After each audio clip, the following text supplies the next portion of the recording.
Hello everyone, this is Leonthemartian with a trap monster deck. Let's begin. First off, you want to run 2 Vanity Rulers because of the fact that you don't want your opponent to special summon, but you want to be able to special summon your trap monsters. Vanity Rulers is the key to that, since while he's on the field, your opponent can't special summon monsters, but you still can. Raigeki, to clear their field, run one of them because it's limited. 3 Magical Mallet for dead hands, just recycle the shit back in, and then draw out new cards. 1 Night Beam, you don't want to run too much Night Beam because it's not a guarantee that your opponent plays many traps, so 1 should do. Plus, that 1 face down card could be one of their trump cards that you'd be getting rid of. Twin Twister, you run him, or run it, so that you can pop more of their back row. Or if you're running in a jam, you can get rid of your own back row to get out different trap monsters. 1 Monarch Stormforth for getting out a Vanity Ruler. Basically, it's kinda if your opponent's special summoning out of the ass and they're getting rid of most of your stuff, and you don't have enough trap monsters to tribute, you can just have 1 on the field and then tribute 1 of their monsters, and then you have out Vanity. March of the Monarchs have that to protect vanities from getting destroyed from, say, Raigeki or Dark Hole or something like that. Prohibition. Basically, if you get a Prohibition in your hand in the first turn, I would highly recommend just immediately shouting out Jinzo, Utopia the Lightning, or Trap Tricks Rafflish, the XYZ monster. Basically, getting rid of those, or whatever monster that you think your opponent might be running right off the bat, would be the best option. Plus, then also you have the chance of guessing, like, their deck, or if they're using 1 card for, like, a loop or something, you can just stop it up with Prohibition. 1 Compulsory Evacuation Device, basically just pop their monsters back in their hand, especially if you have vanities, so that they can't special summon anything back on their field. Scrum Force, it's a card for preferably to use with either Meta and Zoma, or 2 of each, or 2 of one of them. Whatever combo, you have to have 2 face-up defense position monsters, and then defense position monsters you control cannot be targeted or destroyed by your opponent's card effects. Basically, they can't be destroyed. Basically, it makes it so the trap monsters can't be destroyed by, like, Malevolent Catastrophe, or Twin Twister, Mystical Space Typhoon, sorry, or Night Beam, Galaxy, Cyclone, one of those cards. For your back row, it wouldn't really matter, because considering that the trap monsters can still be destroyed on the field, since they're all considered traps, this still protects them, since they're considered monsters in face-up defense position, so it would protect against those even though they're in the monster zone and not in the spell and trap card zone. Tiki Curse, he's there to keep your trap monsters destroying your opponent's stuff. If you mix Tiki Curse with Tiki Soul, one of your trap monsters gets destroyed, it gets put back in your spell and trap card zone. And if Tiki Curse is on the field with Tiki Soul, then also your opponent's monster gets destroyed as well. Oh yeah, run 3 of Tiki Curse. Sorry about that, I forgot. 2 Crystal Avatars. I run 2 of him for the fact of mainly OTK decks, where if they can get a monster out that can wipe out all of your life points with 1 attack, or if they're chucking away a good amount of your life points, basically have him on the ready so that you don't take as much life points, or you don't take any, depending on what the attack of their monster is. If it's equal, then obviously it won't you won't take any life points. If it's higher, then you have that chance to still be alive. Statue of Anguish pattern, or Anguish pattern. I run 2 of him for the fact that he's a trap monster and he can't be targeted by your opponent's card effects. And if a trap monster is special summoned onto your field, he pops a card off the field. So basically you can just get your trap monsters, put him in the loop with Curse and Soul, get one of your trap monsters, go back in the spell trap card zone, since you can special summon it back up anyways. Once it's special summoned, you just pop a card off the field, and then the whole loop just keeps going through. You destroy their monster. Basically, you could suicide your monster, have Soul put it back into the spell trap card zone, special summon it out, Earthen Spider Statue, or Statue of Anguish pattern, whichever name you use, would pop a card off the field when you special summon your trap monster back. That's how the original loop went. But now, with this type of deck, or a deck that mains around blocking off your opponent and keeping your monsters safe, with the new cards that came out, would be better to use, on my own opinion. Clay Fortress is here for targeting one level 4 or higher monster you control, special summoning the card, and then he pretty much makes it an equip card, and he gains the attack and defense, of the monster you equipped. So basically, if you have a Stingray or something on the field, Stingray, Zoma, Soul, Curse, Statue, or Avatar, whatever, on the field, pretty much put him as an equip card on this guy, and he just gains a fuck ton of attack.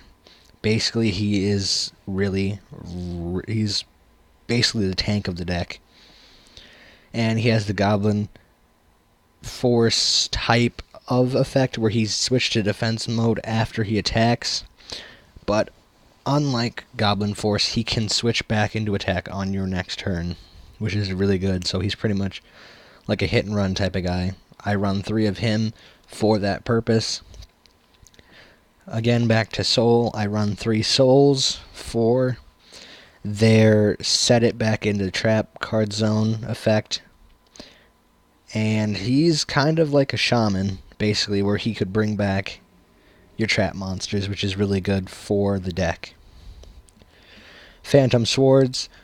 They're here to protect your trap monsters. You just basically, if someone activates Raigeki or some other card that would pop off a normal monster or a monster off the field, just chain sword to it, and as the chain link will go through, you can just get rid of sword instead of letting the monster get destroyed, which is nice, or it can protect against your monsters getting destroyed by battle. Zoma, I keep him in the deck for his it's not 100% burn, but his effect where when he's destroyed by a monster in battle, inflict damage to your opponent equal to the attack of monster that destroyed it. Basically, he's here to kind of give them a taste of their own medicine. And since he's special summoned in defense, if you special summon him off the bat and he gets destroyed right then, you don't take any damage, which is really nice. 3 Abyssal Stingray for the fact that they can't be destroyed by battle. And also they have a good amount of attack points, which is another upside. 1 Solemn Strike for pesky cards like Black Wings or shit like that. If they were special summoning or using a monster effect, you can just pop that little bastard off the field. Or, for example, Raid Raptors, if they use their effect to special summon another one out of the hand, you can just let that go until they're about to XYZ summon them. When they XYZ summon, bam! Just pop the little birdie out of the sky. And a Solemn Warning for pretty much getting rid of anything. It's kind of fun to watch the world burn, so sometimes I'll just wait until they get a monster that they really like on the field, and then bam, solemn warning it. Just cause. The extra deck, I just filled it up with random cards. You cannot use the trap monsters here for these that I've been able to do. Basically because of the fact that they're still considered trap monsters. They're not monsters. They don't overlay properly. But the Burgestomas do, but they aren't in the deck for the purpose of that they kind of just get rid of your own deck, and I personally do not like them. So I just filled up the extra deck with random cards so that it didn't look like a Monarch deck or an Exodia deck to my opponent, which is really nice for the fact that some people just leave duels if you have an extra empty deck, which is kind of annoying. 2 Zyborg for the fact that Abyssal Stingray, Tiki Soul, Vanity Rulers are all light monsters, and especially if you use Vanity Rulers, you can, like, say you have Abyssal Stingray and Vanity Ruler on the field, you can tribute Vanity Ruler, then destroy Abyssal Stingray, and then make your opponent get rid of 5 cards out of their extra deck, and you get to pick them, which is really, really nice. Mobius for getting rid of their spell and trap cards. I know it seems a bit redundant, but I mean, hey, everyone plays certain decks, and some people rely too much on their back row. Counters are a bitch. Karaz, the Light Monarch, he is there to destroy your opponent's stuff.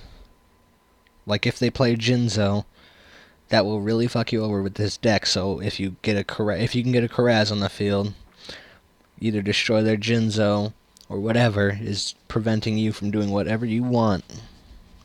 Get rid of them with Karaz, and then they get to draw. But it's not that much of a backfire. It's only a backfire if they're playing Exodia. But then you wouldn't really need to play him. Nightbeam, again, I sided them because only certain decks play major back row. One of my friends, for example, Destructor, he plays some decks that have a lot of good back row, and he counters really well.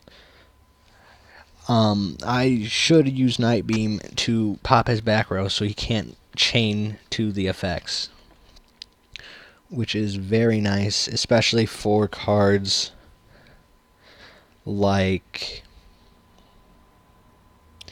Mystical Space Typhoon or Twin Twister, stuff like that, that it's quick effect where they can just immediately use the effect when they want. And then, while in that process, they can destroy more of your back row and gain better advantage. One more Twin Twister inside deck. I thought kind of 3 in main would be overkill, but it's up to you how you like it. If you want 3 Twin Twisters because you're having problems with opponent's back row, pop in the 3rd Twin Twister. I would suggest swapping out Avatar and go to town. I mean, this deck is more of kind of to play around with. It has good consistency, but I personally would not consider it to be tournament level. Crystal Avatar, 1 more inside, because again, your opponent kind of shapes how you need to play a side, and pretty much OTK decks are coming back in heavy hits, so Avatar would be a good bet for the fact that they can't deal you more damage than your life points if you play Avatar. Another Anguish pattern or Spider Statue, whatever name you prefer to call him, in the side deck, because he's kind of just a destructor, so we don't really need him too much in the main. If anything, swap him out with a Twin Twister or a Phantom Sword, because the Phantom Swords are there for protection, but once you have Soul out, Phantom Sword is kind of pointless. And pulling the rug for Yosenju type decks or things along that line.